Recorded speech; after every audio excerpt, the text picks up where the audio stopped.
Good afternoon. I'm Don Jones. I'm a volunteer here at Bok Tower Gardens. We're on top of the tower, which is on top of Iron Mountain, 298 feet above sea level. The tower is 205 feet, which puts us a little over 500 feet up. The tower was built and finished in 1929 by Edward Bok. He was the editor of the Ladies' Home Journal. He came here when he was just shy of 7 years old from Holland. He was born in Den Helder, Holland, 1863. He became interested in writing, started a magazine that later became Cosmopolitan. Then later he became, at 26 years old, the editor of Ladies' Home Journal. It was a new magazine, had just started. He grew it to the largest magazine on earth. First magazine with a circulation of 1 million. These beautiful gardens and the tower were built by Edward Bok as a gift to the American people. He came here as a poor immigrant and became a very wealthy man as editor of the Ladies' Home Journal, and really wanted to give something back to the American people. And so he built these gardens and this tower for people to come and visit.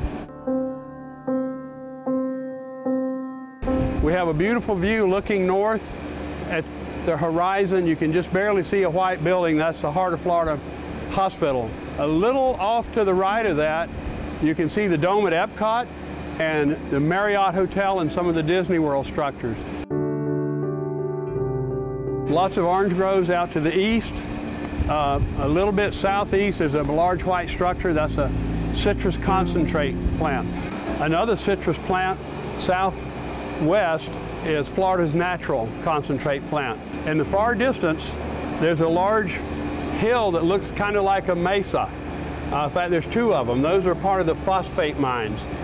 Moving around a little bit to the northwest, you see a few structures in the distance. That's the city of Winter Haven. The white structure a little closer is the Legoland Hotel. We're on the highest point of land, and plus we're 200 feet up, so you can almost see coast to coast if it wasn't for the curvature of the earth. It's just quite an experience being up here. It pretty much takes everybody's breath away.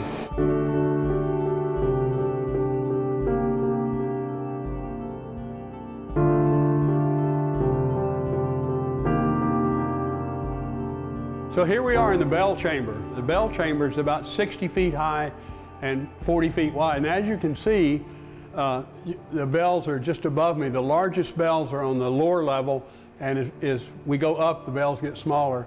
The largest bell is over to the right. It's called the Bourdon bell. It has a clapper that weighs 400 pounds, so it takes quite an effort to ring that bell. That's the bell that weighs 22,400 pounds, or 12 tons.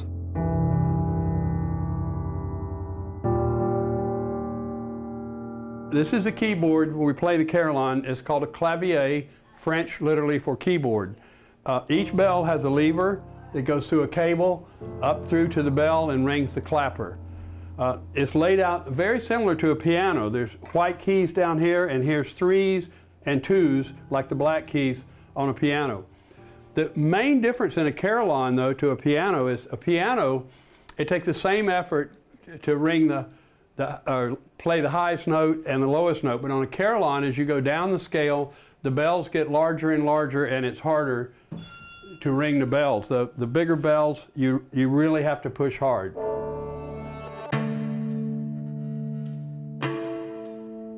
So now we're in the founder's room on level 1 of the tower. This is the only room that's really finished beautifully in the tower. The rest of the tower is more utilitarian with steel beams and red brick. Notice the columns. They could have been simple round columns, and that would have been easy. The columns are sculpted. All the corners are different shaped corners. The floor I'm standing on is called the Tree of Life. You can see the tree branches coming out. In the tree, you'll see different animals and birds, and out around the edge are the oceans. And there's fish and lobsters and different animals in the oceans.